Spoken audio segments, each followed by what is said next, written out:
Shalom saudara-saudara yang dikasihi oleh Tuhan. Ibadah orang percaya harus dilakukan dengan kesungguhan hati. Namun harus dengan sukacita dan sukaria. Sebab ibadah orang percaya adalah ekspresi dari orang percaya yang telah ditebus oleh darah yang mahal, yaitu darah anak domba, darah Tuhan Yesus Kristus. Sehingga ibadah itu menjadi ibadah yang berkenan kepada Tuhan. Salam jumpa dalam program Tuhan adalah Gembalaku. Apa yang saudara insyafi dan rasakan ketika saudara masih boleh beribadah kepada Tuhan sebagai orang percaya? Saudara, ada berapa banyak orang Kristen merasa ibadah itu sebagai sebuah keterpaksaan dengan mengatakan bahwa sebagai orang Kristen ya kita harus beribadah tiap hari Minggu.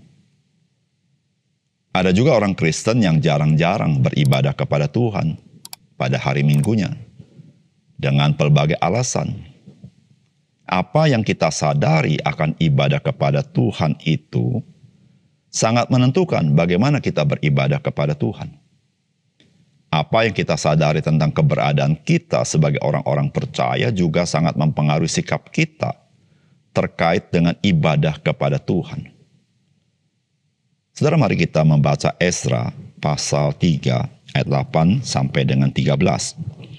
Pada tahun yang kedua sesudah mereka sampai ke rumah Allah di Yerusalem, dalam bulan yang kedua, maka Zerubabel bin Syaltiel dan Yesua bin Yosadak beserta saudara-saudara mereka yang lain, yakni para imam dan orang-orang Lewi dan semua orang yang pulang ke Yerusalem dari tempat tawanan memulai pekerjaan itu. Mereka menugaskan orang-orang Lewi yang berumur 20 tahun ke atas untuk mengawasi pekerjaan membangun rumah Tuhan. Lalu Yesua serta anak-anak dan saudara-saudaranya dan Kadmiel serta anak-anaknya, orang-orang Yehuda bersama-sama bertindak mengawasi orang-orang yang melakukan pekerjaan membangun rumah Allah. Demikian juga Bani Henadad, anak-anak dan saudara-saudara mereka, orang-orang Lewi itu. Pada waktu dasar bait suci Tuhan diletakkan oleh tukang-tukang bangunan, maka tampillah para imam dengan memakai pakaian jabatan dan membawa nafiri, dan orang-orang Lewi, Bani Asaf, dengan membawa ceracap untuk memuji-muji Tuhan menurut petunjuk Daud Raja Israel. Secara berbalas-balasan mereka menyanyikan bagi Tuhan nyanyian pujian dan syukur. Sebab ia baik bahwasanya untuk selama-lamanya kasih setianya kepada Israel. Dan seluruh umat bersorak-sorai dengan nyaring sambil memuji-muji Tuhan oleh karena dasar rumah Tuhan telah diletakkan. Tetapi banyak di antara para imam, orang-orang Lewi dan kepala-kepala kaum keluarga, orang tua-tua yang pernah melihat rumah yang dahulu, menangis dengan suara nyaring ketika perletakan dasar rumah ini dilakukan di depan mata mereka. Sedang banyak orang bersorak-sorai dengan suara nyaring karena kegirangan. Orang tidak dapat lagi membedakan mana bunyi sorak-sorai kegirangan dan mana bunyi tangis rakyat. Karena rakyat bersorak-sorai dengan suara nyaring sehingga bunyinya kedengaran sampai jauh. Saudara yang dikasihi oleh Tuhan, orang Israel yang kembali ke tanah perjanjian pada tahun yang kedua, dalam bulan yang kedua, memulai pekerjaan membangun rumah Tuhan. Ketika kita membaca bagian firman Tuhan hari ini, saya percaya kita bisa merasakan apa yang dirasakan oleh mereka ketika pekerjaan pembangunan rumah Tuhan dimulai. Di sana ada di antara mereka yang menangis. Di sana ada mereka yang bersorak-sorai. Sehingga tidak dapat dibedakan antara yang menangis dan yang bersorak-sorai. Dan suaranya begitu gemuruh sehingga mencapai jarak yang sangat jauh terdengar. Saudara, itulah yang dirasakan oleh umat Tuhan ketika mereka melihat bahwa pembangunan rumah Tuhan sedang dan akan dimulai. Saudara, apakah pesan firman Tuhan bagi kita? Saudara, yang pertama, beribadah kepada Tuhan itu adalah kenyataan dari kasih setia Tuhan kepada kita, orang-orang percaya yang adalah umatnya. Saudara, firman Tuhan berkata, pada waktu dasar bait suci Tuhan diletakkan oleh tukang-tukang bangunan, maka tampillah para imam dengan memakai pakaian jabatan dan membenafiri, dan orang-orang Lewi, Bani Asaf, dengan membuat seracap untuk memuji-puji Tuhan menurut petunjuk Daud, Raja Israel. Secara berbalas-balasan mereka menyanyikan bagi Tuhan nyanyian pujian dan syukur.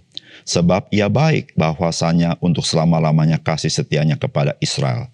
Dan seluruh umat bersorak-sorai dengan nyaring sambil memuji-muji Tuhan, oleh karena dasar rumah Tuhan diletakkan. Saudara, bagi orang Israel, bagaimana mereka memiliki persepsi tentang ibadah mereka? Saudara, ketika kita membaca kisah hidup daripada bangsa Israel, maka saudara, ibadah itu menjadi sesuatu yang sangat berkesan dalam hidup mereka. Karena bagi mereka ibadah itu sama dengan kemerdekaan mereka dari perbudakan. Ketika mereka dipanggil keluar dari tanah Mesir, maka tanda mereka lepas daripada perbudakan Mesir, mereka adalah beribadah kepada Tuhan. Dan sekarang ketika mereka dilepaskan dari tanah Babel, mereka kembali ke tanah perjanjian, dan apa yang dikatakan Kores, supaya mereka membangun rumah Tuhan dan mereka beribadah kepada Tuhan. Saudara, tidak heran ketika pekerjaan pembangunan bait suci dengan peletakan batunya, maka saudara-saudara mereka menyanyikan nyanyian seperti ini, sebab ia baik, bahwasanya untuk selama-lamanya kasih setianya kepada Israel. Saudara, apa artinya? Artinya adalah ketika bangsa Israel bisa beribadah kepada Tuhan, sebetulnya bangsa Israel melihat kasih setia Tuhan yang memberikan bangsa Israel kemerdekaan dari perbudakan. Saudara, disitulah saudara-saudara ibadah menjadi kenyataan daripada kasih setia Tuhan kepada umat Tuhan. Saudara, kita sebagai orang percaya, bagaimana kita mempersepsikan ibadah kita kepada Tuhan? Saudara, ibadah kita kepada Tuhan itu juga adalah ekspresi daripada kasih setia Tuhan. Karena orang-orang percaya telah dimerdekakan dari kuasa dosa, kuasa maut, dan kuasa si jahat. Dan kita merdeka boleh datang kepada Tuhan, beribadah kepada Dia. Dan saudara, Alkitab memberitahukan betapa mahalnya kita boleh datang kepada Tuhan dalam ibadah kita. Karena dalam Ibrani pasal 9 ayat 14 berkata demikian, betapa lebihnya darah Kristus yang oleh roh yang kekal telah mempersembahkan dirinya sendiri kepada Allah sebagai persembahan yang tak bercacat, akan menyucikan hati nurani kita dari perbuatan-perbuatan yang sia-sia, supaya kita dapat beribadah kepada Allah yang hidup.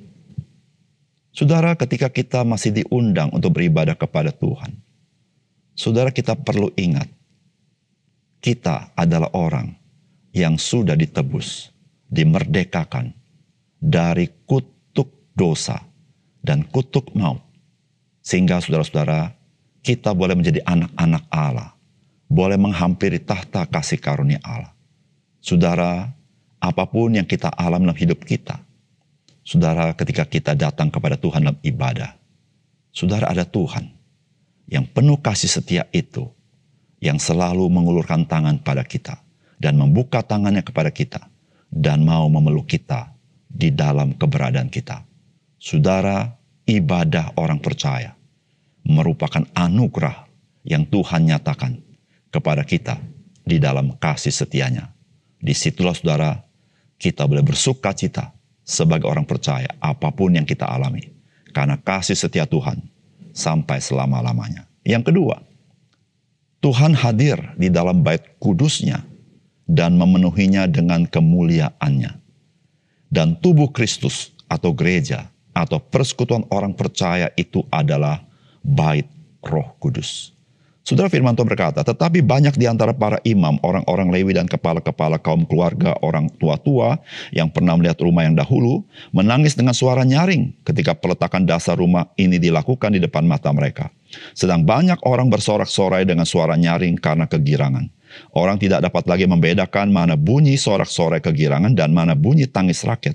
Karena rakyat bersorak-sorai dengan suara nyaring sehingga bunyinya kedengaran sampai jauh.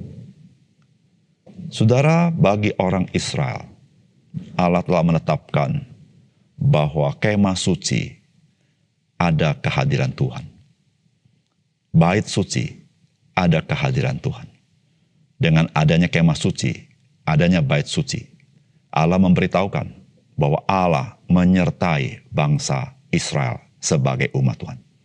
Dan saudara, tentu kita tahu kemah suci atau bait suci itu dipenuhi oleh kemuliaan Tuhan. Namun kita masih ingat saudara-saudara, ketika bait suci pada zaman Herodes sedang dibangun, dan Yesus mengatakan bahwa bait suci ini akan diruntuhkan, dan dalam 3 hari dia akan membangunnya. Dan firman Tuhan berkata, yang dimaksud oleh Tuhan Yesus adalah kebangkitannya dari antara orang mati. Saudara yang dikasihi oleh Tuhan, Kristus adalah kemuliaan Allah itu. Dan saudara, kita sebagai orang-orang percaya, kita mengalami kehadiran Tuhan di dalam hidup kita. Kita mengalami kemuliaan Tuhan di dalam hidup kita. Mengapa? Karena kita orang-orang percaya, kita yang berada di dalam Kristus yang telah bangkit itu. Maka kita ini adalah bait Allah itu sendiri, yaitu bait Roh Kudus, di mana Roh Kudus tinggal di dalam kita. Kalau zaman Perjanjian Lama, maka Allah tinggal di kemah suci, tinggal di bait suci. Tapi saudara, di zaman anugerah, ketika Kristus menggenapi seluruh ritual Perjanjian Lama dan nubuat Perjanjian Lama, maka Allah memberikan rohnya kepada tiap-tiap pribadi orang percaya. Maka saudara, setiap orang percaya itu adalah bait Roh Kudus. Dan persekutuan orang percaya yang disebut gereja, itu adalah bait Allah itu sendiri. Dan saudara yang kasih dalam Tuhan, kehadiran Allah di dalam gerejanya, kehadiran Allah di dalam diri orang percaya, Allah juga menampakkan kemuliaannya. Saudara, di dalam Mazmur 27 ayat yang keempat, dikatakan oleh firman Allah, "Satu hal telah kuminta kepada Tuhan, itulah yang kuingini. Diam di rumah Tuhan seumur hidupku, menyaksikan kemurahan Tuhan dan menikmati bait-Nya." Saudara, firman Tuhan berkata, menyaksikan kemurahan Tuhan di rumah Tuhan.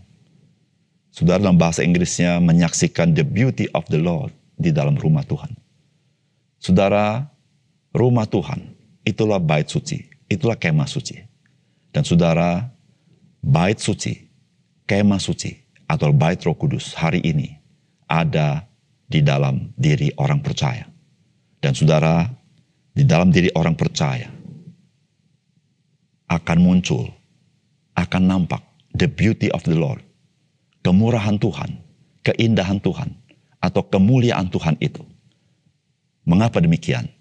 Karena Tuhan memenuhi orang percaya, dan orang percaya menjadi saksi Kristus, menyatakan keindahan Kristus di dalam dunia ini. Saudara, kehadiran gereja menjadi terang bagi dunia ini. Kehadiran gereja mau menyatakan kemurahan Tuhan, anugerah Tuhan bagi dunia ini. Oleh karena itu, saudara yang kasih dalam Tuhan, betapa kita menjadi orang-orang yang berharga. Karena ada Roh Kudus tinggal di dalam kita. Oleh karena itu, saudara, mari kita hidup sebagai orang percaya yang selalu dipenuhi Roh Kudus.